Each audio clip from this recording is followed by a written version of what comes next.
This is Cathy for TransByDef, and this week I am in Great Basin National Park - Lehman Caves National Monument on summer vacation.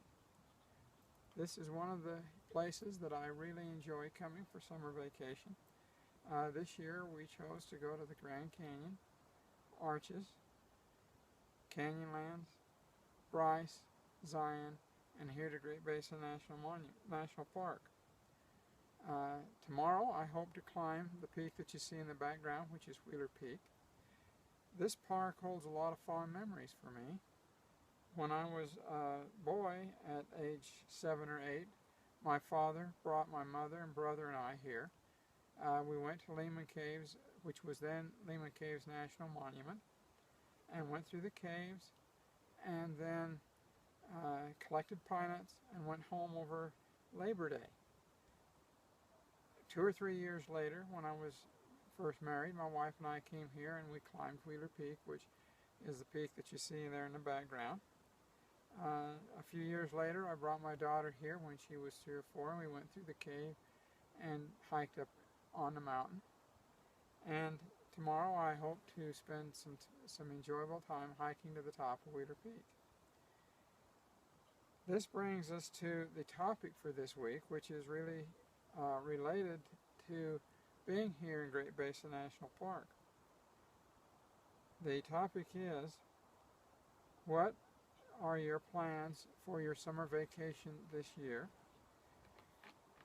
And does being transgender affect your plans for a summer vacation? I think this is a very interesting question. When I first read it, I'd heard a number of people talk about it on the internet, so I thought, well, yeah, that's a good question. For the things that I like to do of going to the national parks, and I love going to various national parks, and going to parts of the national park just like here at Great Basin, which are really secluded, or going down a trail hiking and spending some time with my family here in the park itself. And we have had no problems, no prejudice, no anything.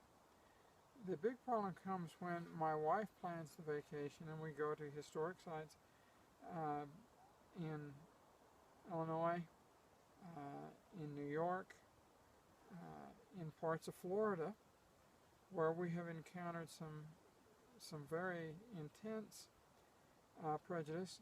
And I would say the prejudice is more aimed at the whole LGBT community.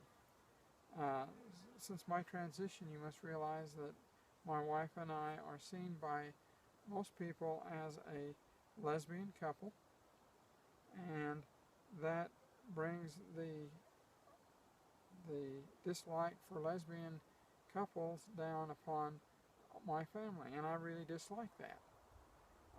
We've had some problems in Florida Keys. Our experience in Key West has been very good, but in some of the other keys they're a lot more conservative and wouldn't rent us rooms. They wouldn't do the things that we would normally expect on a family vacation because of them not permitting lesbian couples to do those things. We've had this encounter the same thing in upstate New York and in central and southern Illinois. So I have to say that when my wife plans a vacation, I have to very carefully look and see where are we going and know a little bit about how conservative that area is and what they will and will not let us do. On the other hand, when I plan it going to more remote areas, we have no problems. And so I think that yes, it does play a big role in our family vacation plans being transgender, and we always have to look ahead and say, what kind of problems do we encounter? The most common one is they won't rent us a motel room. We have to be careful what kind of dining establishments we go into, particularly in conservative areas, because they treat you very poorly as a lesbian couple when you go in. We have been told that we are not welcome at a number of church-owned historic sites that are out there. So those are the problems that we've encountered with planning our summer vacation. I hope it's helpful to some of you.